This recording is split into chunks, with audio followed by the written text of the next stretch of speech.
Hello and welcome to DVB Box Pop, a podcast featuring voices from Generation Z We are your hosts, Ningsu.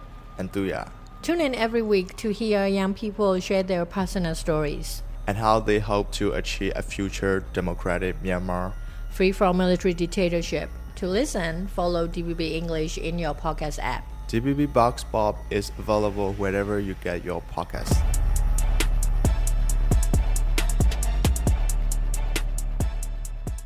Hey, it's Ningsu. Welcome back to DVB Vox Pop. For this week episode, I'm with Yangondu Michelle, an influencer from Myanmar, and she's also working on women empowerment issues. So welcome to DVB Vox Pop, Michelle. Hi, Nhi. Nice to meet you. Nice to meet you too. So let's just start from the beginning. Can you briefly introduce yourself? Hi, everyone. I'm Michelle, and I am now studying Women and Gender Study in Chiang Mai University.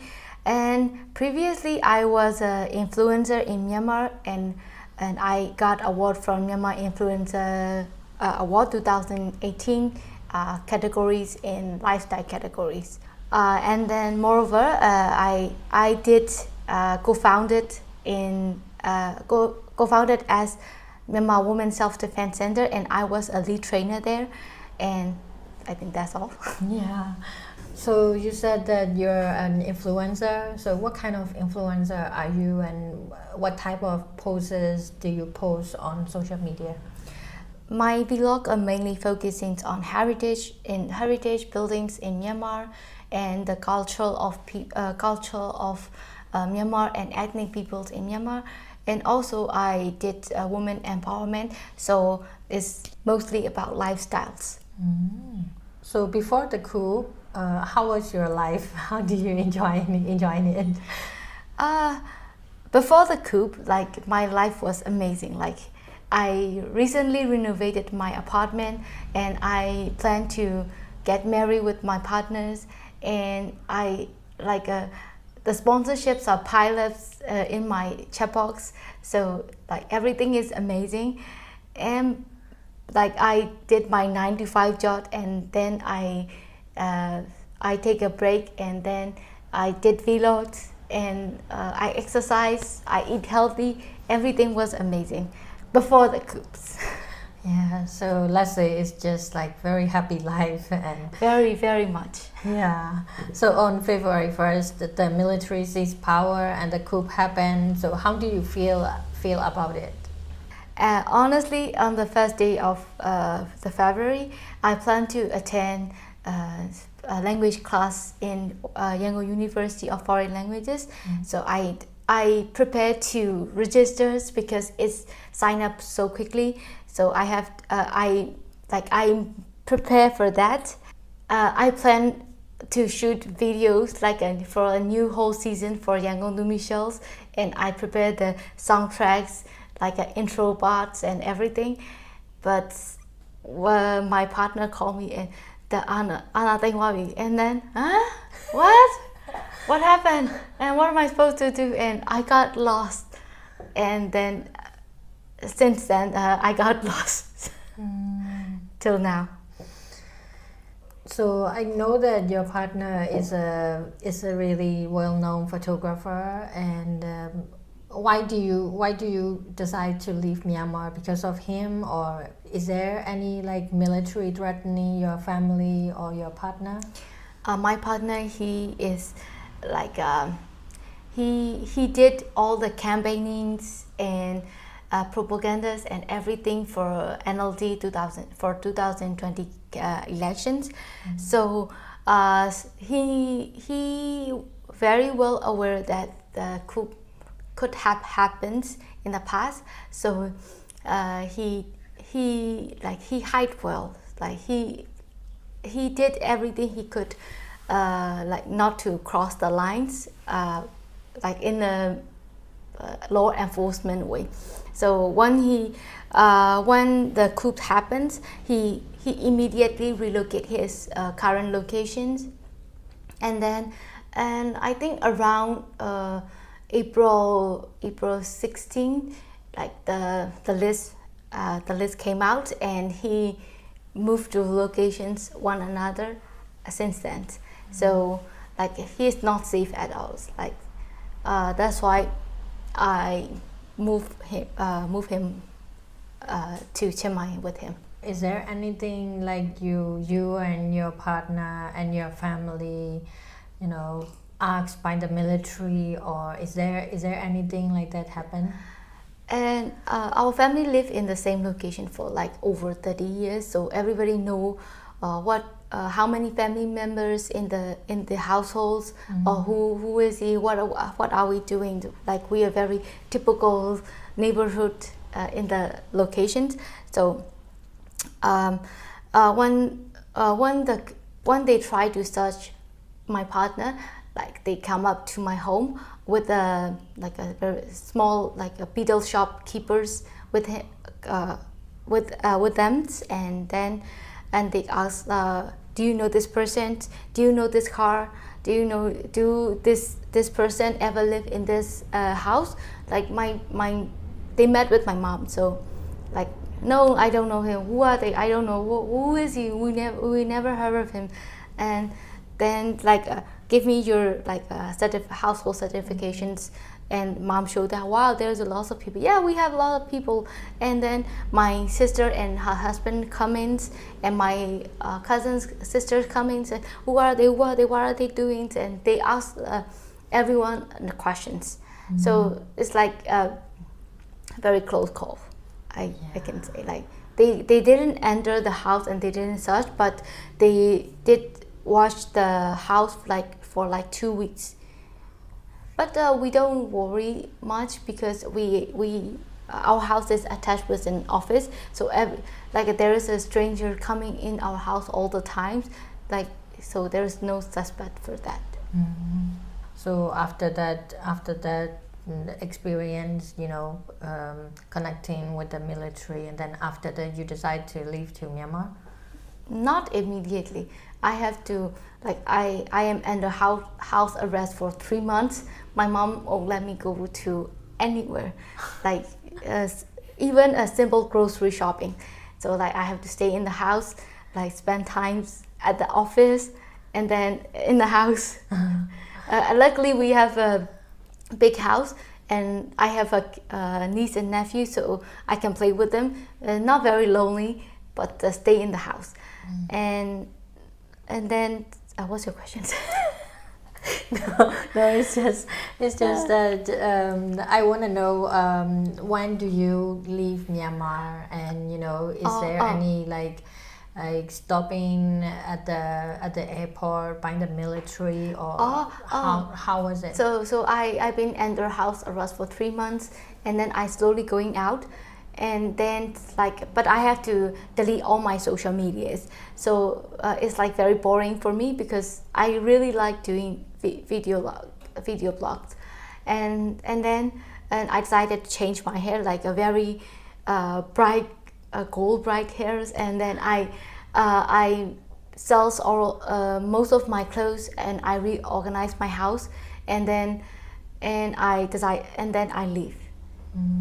Like so nobody could they remember me, but in my mind, like if you are like very like obvious persons, like they won't ask you questions. So I changed my hair, like I wear like a high class and like a big glass, so like like a celebrity. Like a celebrity. So that call, okay, and they will skip me, and then I think I'm lucky. Yeah. So now that you're in Thailand, and as a Burmese influencer who is based in Thailand, how do you survive, and what kind of sacrifice do you have to make? For me, it's like all of the brands that are based in Yangon, they are gone, and also like I'm lucky that there's a lot of business owner who moved to Chiang Mai and Bangkok, so they contact me, and I did some collaboration with them, and then I'm lucky that I still have some job for that, but for daily survivals, I did some like a logistics and the shoppings and the selling cosmetics, but it's a side job, and then I attend for the visa issue. I attend Chiang Mai University. So it's problem all solved. Yeah. So you said that you study woman and gender major under the social science in Chiang Mai University. So why do you choose that subject? Is there any motive? In the previous, I did write a lot about women empowerment, women issues, and gender issues, like for a long time. But I don't know theoretically about it. So I it's time to take a break for everything and learn myself again. So I think I did try to choose like a business management or everything, but at that time, like I don't want to do any business, I don't want to do anything, but I need visa, and I have to choose what I easy, and that's related to me. So I choose women and gender study. But when I study women and gender study, it's like everything is different from social media and trending media. Like we in the social media, like a woman, we are strong, we are independent. In the theory, like after learning like the whole semester with the theory, like we are okay to be dependent, we are okay to be financially independent. But the important thing is like we have understandings, and men shouldn't like they mustn't they don't have to equally measured in all aspects. Like women have a different needs, disabled people have different needs. So like men, they don't need it.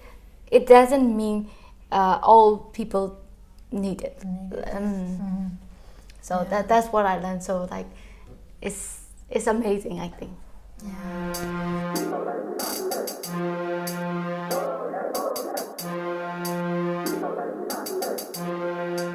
So recently, you have been encouraging Myanmar students to study in Thailand, and I saw some posts on your page and your personal account. So, like you have been collaborating with a language center from Myanmar, because I saw some posts about the Yangon Michel's scholarship. So I assume a lot of Burmese students will apply for this. So how do you choose it, and can you explain about it? Like for now, like people are boycotting the non-citizen students, and while they are attending the military schools. And I can understand that, because for non-citizen students, they don't have no choice. They don't if they don't choose that the government military educations, they don't have, they are not they are unable to afford the further educations. And like the middle class, for middle class peoples, they can apply for IELTS or GED to join further university. Honestly, for other countries university, they have a affordable price. For the middle class, they have so many to choose from. But for those students who are CDM students, that they are unable to afford the outside educations, so they need to try so hard than other peoples to get equal education. So what they need is, they need like a certificate of English proficiency, like which is IS, and then GED. In order to attend GED, they need IS. So if they don't have one either of them, so they are in big trouble. And English classes are quite expensive for those students. So I think this is the gap between I think I can fill this gap for those kind of students. So I choose the students with who have financially struggling. They are very hardworking, and then they set their goals in their minds, and they want to achieve it, and they know how to achieve it. So I choose that kind of students and give them the scholarships. Is that scholarship already finished, or have you already decided which student do you choose? I already did. I choose 4 students, but I found one of my friend who wants to sponsor for 2 more students, so there's 6 students. So they're very, like I'm impressed a lot when I interview them. Like they are very like, wow, at that age I won't be able to do that, but they are very like goal oriented, like passionate, and some people for some students they are totally financially struggling. So if they don't get that scholarship, like their life is stay in the same like for the rest of their life. How do you think of Myanmar's education before the coup and then after the coup? What makes it changes? Now that you are collaborating with you're going into the education, like the education influencer. I mean, it was really inspiring. So how do you think of it? In my time in university, like there is no analysis thinking or critical thinking or any kind of thinking. We don't practice that. So when I start studying in master, I have to struggle a lot because of like, what do you think about that? My teacher, my agent asked me like, what should I think? So what do you think? What do you think? Like I have to ask everyone, what do I think? I don't know. Literally, I don't know. So this is what I didn't learn in my university. But I was graduated in 2013, so it's like a 10-year gap. But in the like my sisters, they like in the university education improve a lot, and they have more freedoms and they have more activities than us. So like it's slowly improving, but for now it's completely destroyed again. So I want to like pick a starfish from the beach, like one at a time. And also the coup is now over 2 years, and a lot of things happened, and a lot of people, defense forces, and the conflicts in the Karen and other, a lot of time now that a lot of region in Myanmar have been fighting the dictatorship with the military, a lot of places. So, and I want to ask, how do you think of Myanmar's future? Honestly, if we win, like the revolutions wins, like we have to face the consequences of the EOA and other internal conflicts. So this is like they will be ongoing for like hopefully not more than 3 years. But if the revolution fails, like we have to face the restrictions and like a closed countries again. We're falling into that closed country again. So both are not good. So what I am doing right now is the survival of the fittest. Like I have to survive myself, and I'm like mentally and physically stable, and financially also.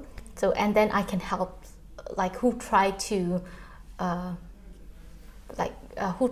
get out of the situations, or who try to stay close on these situations. So I can help them. Yeah. So anything do you want to add?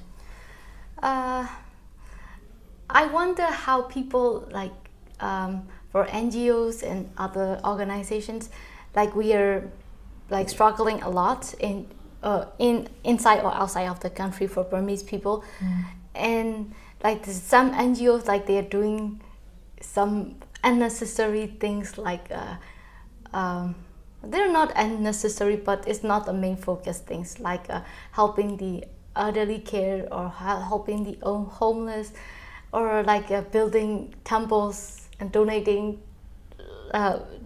to monks. Why are they still doing that? Like I wonder. There are lots of people who is in need, like in health, in education. They should have helped them, but their decision, their money, we cannot control them. I know that, but at least you should help to still survive. Yeah. Well, I think that's it. Well, thank you for your story and sharing with me, and yeah, thank you for All right. Thank you for coming and ask interview about me. Sure. Democracy ရရှိရေးတို့ရေး